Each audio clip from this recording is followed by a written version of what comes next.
From our 7 Tasmania studios, your nightly news with Louise Hobart begins now.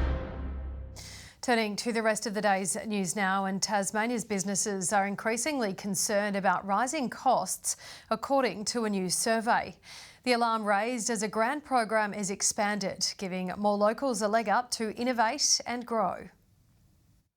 Sobering reading and a stark warning on company confidence. Tasmania's Chamber of Commerce releasing the results of its quarterly survey. You know that some businesses are making the decision now whether they keep going or not into the future. More than half of Tasmanian operators are expecting a weaker economy over the next year. And with the survey finding insurance costs are top of mind for 3/4 of respondents, the TCCI is not mincing its words on what can be done to help. The state could take 10% away from Tasmanians' insurance policies if they wanted to.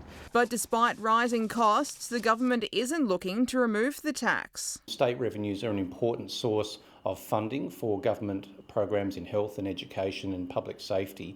With economic headwinds threatening, it's reopening applications for grants to Tasmanian operations, offering between $2,500 and $10,000 for equipment and innovation. What we want to do is encourage more investment, more support through a partnership-based model. Tanya Innes used a previous round to develop a speech pathology app she hopes will revolutionise the sector. We've run this program sort of just in a very hands-on way for a really long time, but an app's just going to make that so much more streamlined. Applications open later this month, with hopes it'll reverse falling business confidence. We know the fundamentals of our economy are strong, but now really is the time for the state to pull every lever they can to make sure that business thrives and grows in Tasmania. Annie Green, 7 Tasmania News.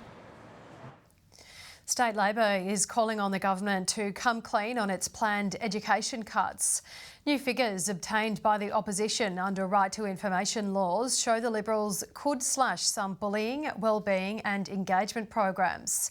The Shadow Education Minister says cutting these would be detrimental on Tasmanian students. This is causing a great deal of concern for staff in schools, support staff, staff in the department and indeed for families and students. But the government insists it is investing in the system. Education funding is going up, and we also want to see some efficiencies so that we can drive that dollar as far as possible for the benefit of Tasmanian kids. $80 million is expected to be slashed across education over the next 4 years as part of government budget efficiency dividends. A car has been damaged with bullets following an overnight shooting in Herdsman's Cove. Police say a firearm was discharged at Lamprell Circle at around midnight. Officers have confirmed the car was unoccupied at the time and no one was injured. The investigation is ongoing and anyone with information is asked to come forward.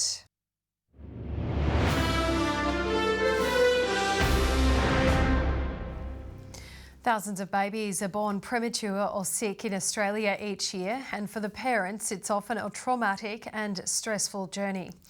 A national charity today hosting a fundraiser to acknowledge and raise money for those who endure a tough start to life.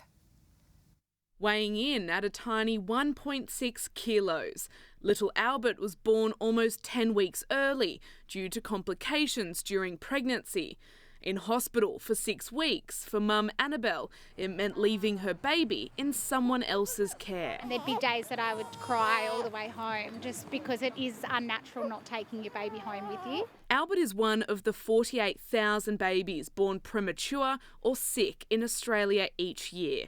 In Tasmania, 11% of births are preterm, the highest rate in the country. I think going into it, I didn't know a lot about premature babies, so I think in that respect it's not spoken about a lot and people don't know what to expect.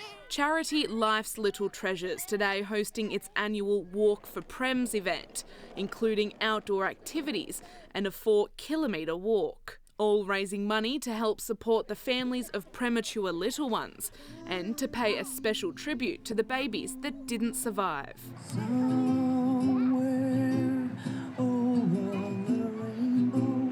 psychologically it's distressing for parents, and we have a lot of parents that actually suffer post-traumatic stress disorder from an experience like this. It's a reminder that Annabelle isn't alone. It's nice to see that there's other people that have been through it as well. The little things are what make the difference. For Albert, he's not letting his start in life hold him back. And he's doing really well now. Yeah, he's the size of a newborn baby.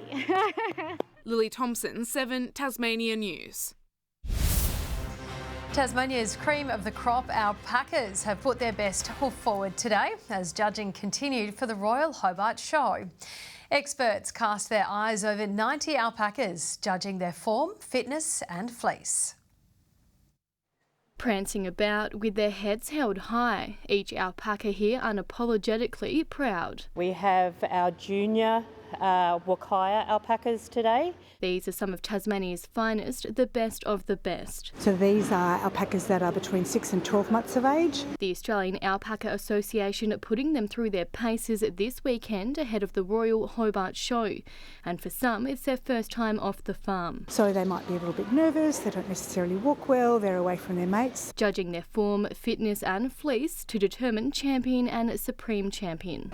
We're looking at their conformation to be well balanced, to be strong, to be straight. And for the finest fleece, character, consistency and colour, all factors in the spotlight. We're looking at all the fleece characteristics that you would normally aspire to breed for an industry that is ultimately going to be worn as a garment that is luxurious and warm and light.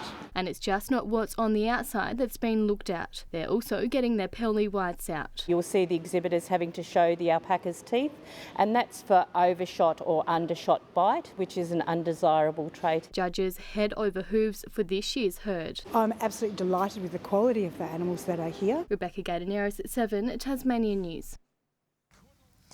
After suffering their first loss of the season last week, the Tasmanian Tigers weren't able to hold off another defeat, this time to South Australia by 40 runs. Tiger Naomi Stellenberg scoring 51 runs before being caught out by South Australia's Eleanor LaRosa. Hit up in the air and the catch should be taken and is held on to just. Amanda Jade Wellington putting on a show for the winning side, notching 4 wickets. And it's been a nail-biting finish to Tasmania's richest bowls tournament. Rob McMullen and Ollie Morrison emerging as victors in the Viking in Launceston. The dynamic duo fighting off a spirited comeback from father-son pair Mark and Lachlan Strotchnetter. A true Hail Mary in the last end, Mark Strotchnetter almost forcing a tiebreaker with a spectacular drive. He's going the drive. This is close. Oh! Wow! How good is that? But it was Rob McMullen's last shot which edged out the Strotchnetters to finish the match just 1 point ahead. They'll walk away with a prize purse of $12,000. Not bad for a weekend's work. And stay with us. Kaya Weeks will join us after the break with the weather forecast.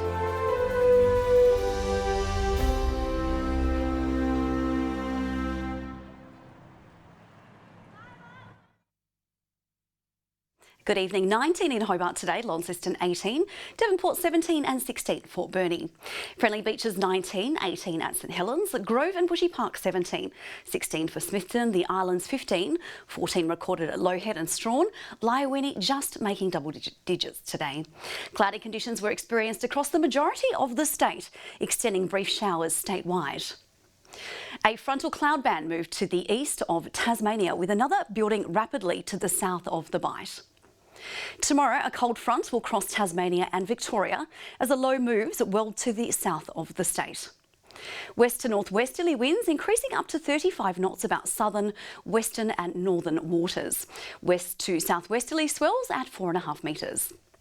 A gale warning has been issued for coastal waters between Tasman Island to Sandy Cape to also include east of Flinders Island. There is also a strong wind warning for remaining coastal waters and inland lakes. A warning to sheep graziers about the northwest, Upper Derwent Valley and the southeast tomorrow, and a bushwalkers weather alert for the western and central plateau. Wet and windy in Hobart tomorrow, 15. Showery across Dover and Ouse with 13 there. Increasing showers for Launceston, 16. Wet, although winds easing in Devonport, 15. A high chance of showers for Scottsdale, 14's the top. Easing showers in Burnie and Stanley, both 14. Winds likely to ease in Strawn, but showers persisting, 13. More wet weather extends to the east. 17 the high for St Helens and Swansea, 14 and showers for Ross. Tuesday, a morning frost for inland parts of the north, followed by showers about western, central and southern districts, with snow falling to 700 metres in the west and south. Inland frosts continue on Wednesday. It will be fine elsewhere. And on Thursday, showers about the west extending statewide throughout the day, then easing in the late afternoon and contracting to the west during the evening. To the national forecast now for your Monday. Sunny conditions for Darwin and Sydney tomorrow, becoming windy in Canberra, 23, 24 and mostly sunny in Perth. And partly cloudy right now in Hobart and also Launceston, windy in Devonport. Now Lou, I finally worked out which way the clocks go, so I'm looking forward to much brighter days ahead. Well done, you've absolutely nailed it. Thanks for that, Kaya. And that's all your news for this weekend. Thank you so much for joining us. Enjoy the rest of your evening. Good night.